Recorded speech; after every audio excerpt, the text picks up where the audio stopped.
Elle commence à s'éloigner. Pas brutalement, pas clairement, mais tu le sens. Moins de messages, moins d'intérêt, moins d'énergie. Et à ce moment-là, tu fais une erreur. Une erreur que presque tous les hommes font, sans même s'en rendre compte. Parce que ton instinct te dit d'agir, de réagir, de ne pas laisser la distance s'installer. Alors tu fais plus.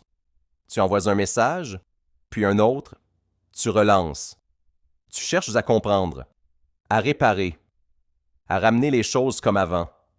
Mais ce que tu ne vois pas, c'est que chaque action que tu fais la pousse encore plus loin. Parce que ce moment où elle s'éloigne est un moment clé. Un moment où tout peut basculer. Soit tu gardes le contrôle, soit tu perds tout. Et la majorité des hommes perdent ici, pas parce qu'ils ne sont pas assez bien, mais parce qu'ils réagissent mal. Ils pensent bien faire. Ils pensent dès que plus d'efforts va rapprocher. Alors que dans cette situation, c'est exactement l'inverse. Parce que quand elle prend de la distance, ce n'est pas ce que tu fais qui compte le plus, c'est comment tu le fais, et surtout à quel point tu es capable de ne rien faire. Parce que parfois, l'erreur la plus dangereuse, ce n'est pas une mauvaise action, c'est de ne pas savoir s'arrêter. Parce que quand elle s'éloigne, tu penses que le problème, c'est la distance, alors tu essaies de la réduire le plus vite possible. Mais c'est là que tout commence à se dégrader. Parce que cette distance n'est pas un vide à combler, c'est une réponse à une dynamique qui a changé. Et au lieu d'observer, au lieu de comprendre, tu réagis, tu veux corriger, tu veux revenir à ce qu'il y avait avant. Alors tu envoies plus, tu relances plus, tu t'impliques encore plus. Mais sans le voir, tu crées exactement ce qu'elle fuit. Parce que plus tu avances, plus elle recule. Pas parce qu'elle veut partir, mais parce que ton énergie la pousse. Parce que ce n'est plus un échange équilibré, c'est une pression. Subtile, mais constante. Et cette pression, elle se ressent, même dans les petits détails, dans la fréquence de tes messages, dans ta disponibilité, dans ton besoin de réponse. Et ce besoin change tout. Parce qu'au début, tu étais détaché, léger, naturel. Mais maintenant, tu es investi, attaché, attentif à chaque signe. Et ce changement crée un déséquilibre. Parce que ton intérêt augmente, plus vite que le sien. Et quand ça arrive, l'attraction diminue. Pas parce que tu fais quelque chose de mal, mais parce que tu fais trop. Trop vite, trop souvent, sans laisser d'espace, sans laisser de tension, sans laisser de manque. Alors elle s'éloigne encore. Et toi, tu interprètes ça comme un signal d'alerte. Alors tu accélères encore, tu fais plus d'efforts, tu donnes plus d'attention, et c'est là que le cercle commence.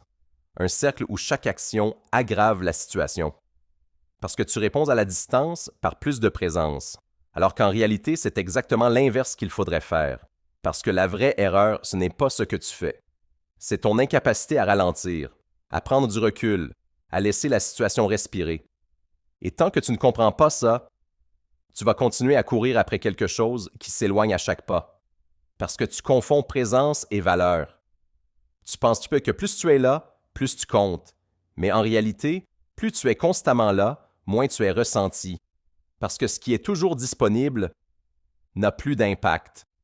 Plus de tension, plus de manque. Et sans manque, il n'y a pas d'envie. Alors inconsciemment, elle commence à décrocher. Pas parce qu'elle ne t'aime plus, mais parce que l'émotion diminue. Parce que tout devient prévisible, facile, accessible, et l'attraction ne survit jamais dans ce qui est accueilli.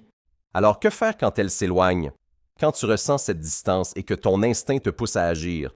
La réponse, c'est de ne pas faire ce que ton instinct te dit. Parce que ton instinct cherche à combler, à réduire la distance, à reprendre le contrôle. Mais dans cette situation, c'est exactement ce qui te fait perdre. Alors, au lieu d'accélérer, tu ralentis, tu ne rajoutes rien, tu ne poursuis pas, tu laisses l'espace exister. Et cet espace, c'est ce qui recrée l'équilibre.